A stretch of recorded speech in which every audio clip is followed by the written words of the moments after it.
So what's up, y'all? I'm back at it again with another long-awaited video. If you clicked on this video, you probably want to find out the blueprint to gaining muscle and learning how to properly bulk as a teenager or a young adult. Before we continue this video, though, I'm going to need y'all to do me a favor. I need you to hit that like button, subscribe, and share with a friend. Let's get into it. To any of my new viewers or subscribers, I've made a bulking guide previous to this if you want to check it out, but it's not much of a bulking guide. It's more of me just explaining my transformation or my viral bulk transformation. Today, I will be teaching you how to properly bulk. For starters, I do have very good muscle building genetics, especially in my arms. I'm currently 19 and I can say I have a very decent or above average physique for my age. But this is why I make guides for you guys. I don't just flex my genetics on people. I believe comparison is the thief of joy. There's bigger 19-year-olds than me. There were bigger 17-year-olds than me. There were bigger 18-year-olds than me. But I like to give game that everybody could follow. The first crucial step of getting a proper optimal bulk is checking your body fat percentage. I'm going to put a body fat percentage chart up and you guys can read the body fat percentage chart and make an estimate. You'll never really know your body fat percentage. In-body checks and scans don't work. They're not accurate at all. Nobody was 5% body fat. Nobody was ever 4% body fat. I think the lowest somebody's ever been has been 5%. But yeah, body fat percentage, a lot of people on the internet like to lie about their body fat percentage when you can really just take an estimate. You'll never really know your accurate body fat percentage. Now, this is when this guide gets extremely truthful and real. If you are in the 40% category, you do not need to be bulking.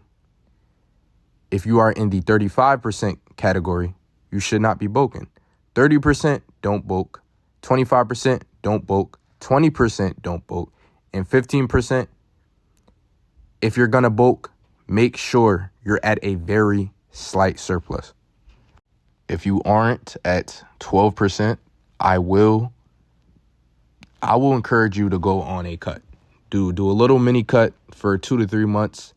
Get down to around 13, even though it's not pictured. 13, 12% body fat. I think that's the perfect time to bulk, because even being around the 10% range yearly is not optimal at all. To anybody above 15% body fat that's watching this vid, just go on a mini cut. Don't get discouraged. You're gonna thank me if you get leaner and start from a leaner standpoint than a more fluffier standpoint. You can bulk for longer. You can eat more. The experience is easier. For the second step of this guide, it will be finding the diet that works for you. If you follow me on the gram, you're subbed to me on YouTube, you follow me on TikTok, I post full-day eatings very frequently. It doesn't have to be this complicated. As pictured, I'm eating 2 ribeye steaks, some pasture-raised eggs on sourdough toast, which is a very expensive meal. It doesn't have to be this complicated. It doesn't have to be this expensive. Now I'm going to show you guys how to bulk on a budget, because I know a lot of you are younger and, can't get jobs yet. Now, when it comes to bulking, even though it's more pricey, bulking is for sure easier when it comes to making meals, because it's so simple. Grocery shopping is so simple. You literally only need these 6 things. These 6 things, throwing a little fruit every once in a while. I promise you this is way cheaper than anything Ma Dukes is getting at the crib. It's cheaper than all the cereal, all the BS snacks. Get these 6 items. Even if you gotta hit Ma Dukes up, send her a screenshot of this video. But yeah, if you're taking a cheaper route when it comes to bulking, this is no difference from the shit I eat. Even though my bulking diet is a little bit more expensive, bro, you do not need all that extra shit that I do. I just like the taste of steak, so I prefer to pay the extra amount. But if you're on a budget, these 6 items are literally all you need to bulk and get to my size. But before we move on to the next step, I want to point something out. When you go to get your ground beef, make sure it's 80% lean and 20% fat, just because you can't bulk off 93.7. You can bulk off 85-15, but I still go the 80-20 route if you're on a budget, just because it's cheaper than the other percentages. The third step of this bulking guide is finding your maintenance calories. There's a site that I use called Calorie Calculator. It basically, you put your height in, how much you weigh, certain stats, how active you are, if you work a job, how much steps do you average at work, stuff like that. Once you get to this site, I want you guys to be completely honest. Do not lie to yourself. Let's not be delusional. Put the accurate info in. Don't lie and say you intense exercise 6 to 7 times a week, because that's not even optimal itself. So do not lie. Put how many times you exercise. Calculate it. Download an app called LifeSum. I'll also get into that. So this is LifeSum. This is the app I use. It's basically like a better, more accurate version of every other app. I heard MyFitnessPal is charging niggas now. I'm good. I use LifeSum. You can search up eggs. You can search up any grocery. You can even just scan the box you have. For example, I have Great Value rice. You can literally just scan it instead of searching it up. But I wanted to search it up to show y'all. It shows the carbs, the protein, the fats, all the macronutrients, on the food you want or the food you're eating for the day. One thing I wanted to address in this guide is not a lot of influencers address this, but when you're bulking, you're going to go through something called a weight plateau. And what this is you literally cannot go over this weight. This happens on cuts, bulks. What it is that you've reached this weight cap to the point where you can't go above it. You can't go below it. So you either need a refeed day, which works on a cut, or you can just simply up the calories if you're on a bulk. As we're getting to the end of this guide, I want to give y'all a list of pros and cons of bulking, because there's some downsides of bulking. There's nothing you do in life where there's no downsides. So I'm going to give y'all the pros and the cons of bulking. The first pro from bulking has to be the strength. Your strength increase is going to be amazing. And this guide we're talking about bulking the most optimal way. So lean bulking, you'll get both benefits of strength and muscle gain at the same time. As if you were to do a dirty bulk, it will literally just be you gaining fat and strength.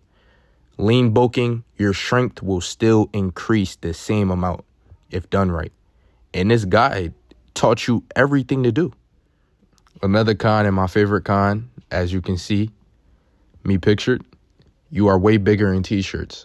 When you cut down weight and you're on a cut, you're pretty small in t-shirts, but you look shredded, aesthetic without the t-shirt. But the thing about that is when you're in public, you're not going to be walking around with a shirt off. You still want to be able to tell you can lift. So don't ever cut down too low. But yeah, peak bulk, huge in t-shirts. Lastly, we got respect from others. And when I say respect from others, I mean more in a business aspect. While you're working, people you work with will respect you more. Your boss may respect you more. Your manager may respect you more. You get respected more in general. You get more respected from the public, people you work with, people you live with, people you hang around with. Even though who really cares at the end of the day, it really doesn't matter. But it's just unexpected respect. And of course, the funny reactions are hilarious. And when I mean funny reactions is, people coming up to you, yo, bro, you're huge. I'm trying to get like you. Motherfuckers might make jokes too. That should be funny. Stuff like that. Just funny reactions from the public. Now, thankfully, the cons list is way shorter. There's only 2 things on the cons list. And they're both connected in a way. Now, if you follow, one thing you can't escape from this shit, bro, is face fat. You're going to gain face fat regardless. If you're lean with hollow cheeks, they might puffin up a little bit. You're not your leanest, so of course you're gonna gain face fat. I want to explain this though. If you follow every single step in this guide, you will barely gain face fat. The proof is in the pudding. I barely gained face fat from the beginning. People always ask me, Makai, how did you not gain face fat? It's because I bulked correctly. Lastly, body dysmorphia. Of course, this is similar to the face fat thing. The only bad part about this is seeing you get fluffier will fuck with your mind. It will definitely mess with your mind. It's just a mental thing. The strength cancels out the body dysmorphia in a way, though.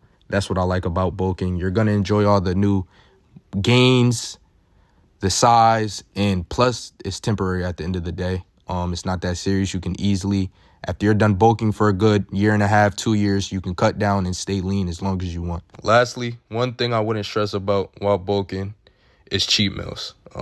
Obviously, don't make your whole diet cheat meals. You can have 3 cheat meals. You can have 2 cheat meals. 3 is kind of pushing it. 2 cheat meals while lean bulking and consistently gain muscle without gaining too much fat. Just make sure you're monitoring those cheat meals.